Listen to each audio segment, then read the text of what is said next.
सत सत नमन है। नमन है उनके ही पावन हृदय संत साही स्वामी जी महाराज की पावन से चरणों में सत सत नमन है। और उनके ही विशेष कृपा पात्र संत मत के प्रधानाचार्य पूज्यपाद ब्रह्म ऋषि स्वामी चतुरानंद जी महाराज के पावन से चरणों में सत सत नमन है।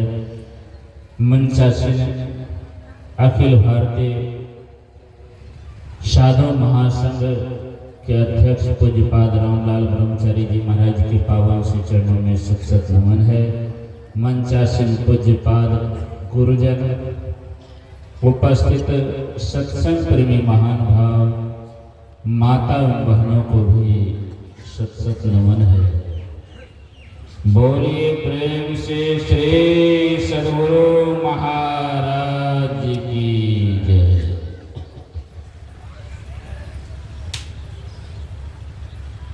हम लोग अभी रामचरितमानस के सप्तम सोपान उत्तर कांड से सभी समस्याओं का उत्तर हम लोग सुन रहे थे। बड़े भाग पाइए सत्संगा, बिना ही प्रयास होई भवभंगा। सारे दुखों का नाश करने के लिए हमारे जीवन में सत्संग प्राप्त हुआ है। और इस जो जीव का उद्धार कैसे हो, इस जीव का उद्धार किनके जिम्मे है, हम लोग सत्संग में समझे। जीवात्मा को परमात्मा से मिलाने का जो जिम्मा है ये संतों के हवाले है, किसी भगवान किसी देवी देवता का हवाले नहीं है। इसलिए भगवान श्री कृष्ण ने भी कहा है, ओधो मोहि संत सदा अति प्यारे। और प्रभु श्री राम ने कहा है, सबरी मैया से प्रथम भक्ति संतन कर संगा। परमाराध्य श्री सद्गुरु महाराज जी ने कहा है, संत मता बिनु गति नहीं, सुनो सकल दे कान, जो चाहो उद्धार को बनो संत संतान। अगर उद्धार पाना चाहते हैं, कल्याण पाना चाहते हैं, संतों का संतान बनो। और संत साही स्वामी जी महाराज ने भी कहा है, जब तक संतों के चरण में अपने आप को समर्पण नहीं करेंगे, तब तक आपका परम कल्याण नहीं होगा।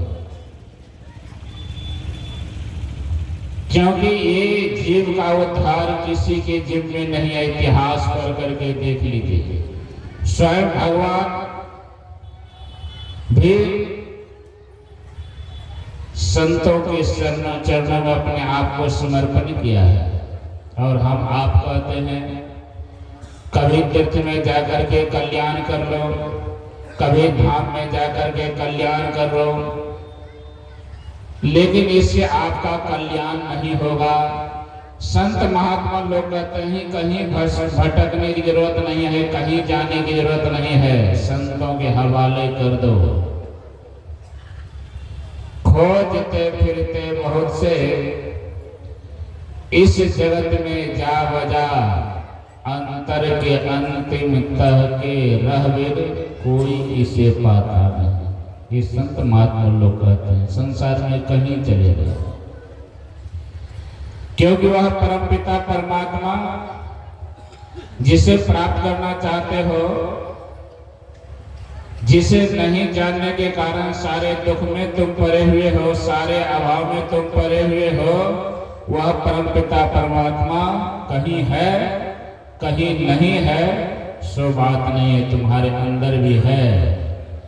लेकिन तुम जब तक उससे दूर रहोगे, दूरी बना करके रहोगे, जब आवरण के अंदर रहोगे, तब तक तुम्हें संसार की सारी संपदा आने के बाद भी जिस सुख की चाह है, जिस सुख की मांग है, वह सुख तुम्हें मिलने वाला नहीं है। क्योंकि हमें सुख चाहिए, कौन? शाश्वत सुख चाहिए, नित्य सुख चाहिए, जिस सुख के बाद कभी दुख का मुख देखना नहीं पड़ता है, वह सुख चाहते हो तो संसार के किसी प्राणी पदार्थ से तुम्हें प्राप्त होने वाला नहीं है। वह सुख तो स्वाभाविक सबों के अंदर में है, लेकिन वह सुख संसार में लोग खोजते आए सदियों से। अब भी वह सुख बाहर ही खोजते, वह सुख तुम्हारे अंदर में है।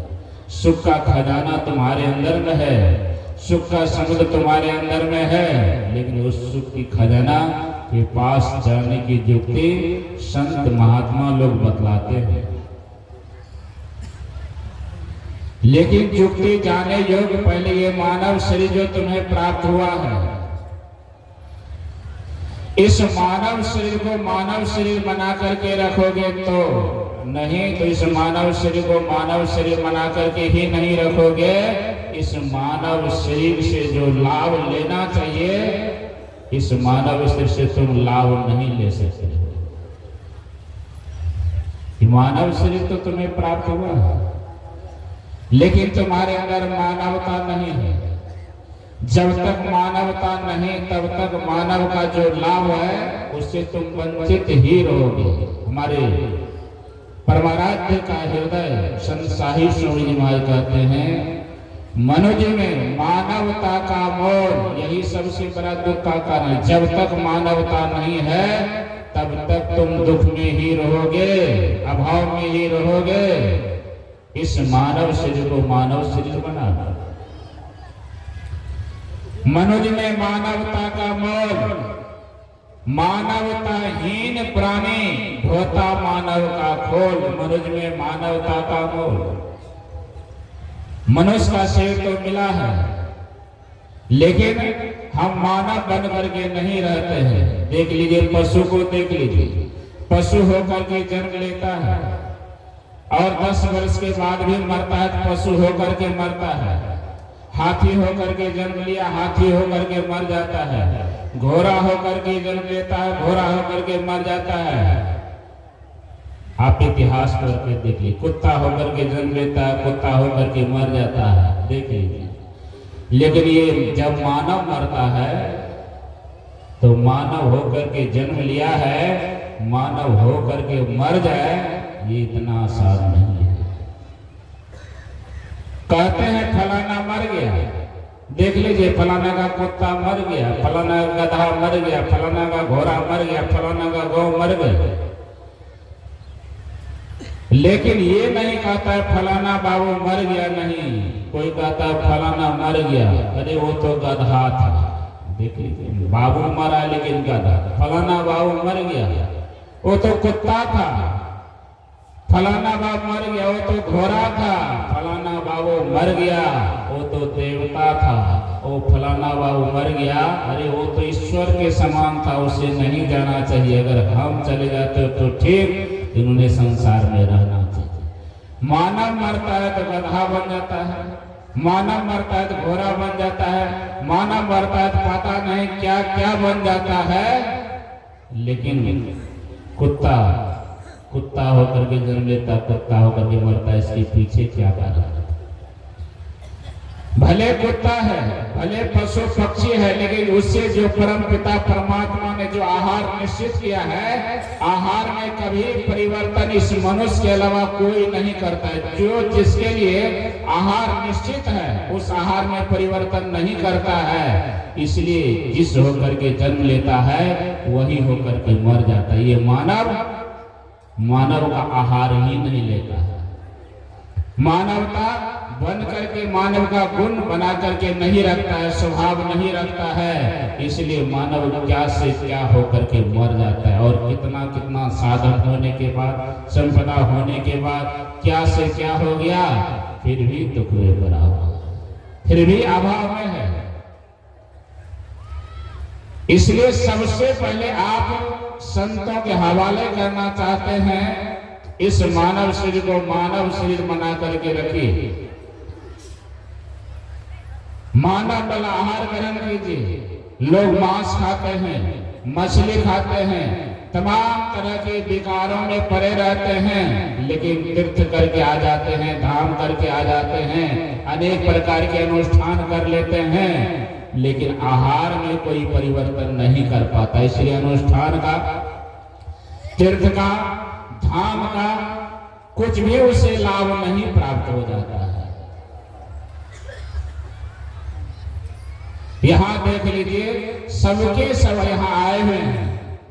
ये सत्संग का कार्यक्रम जो रखा गया है, त्रिवेणी संगम, देख लीजिए सत्संग का क्या है। ये कोई मनोरंजन का कार्यक्रम नहीं है। इस तरह के कार्यक्रम में कितने पसीने, कितने परिश्रम, कितने कितने दुख को झेलना पड़ा है, कितने कितने कष्टों को झेलना पड़ा है।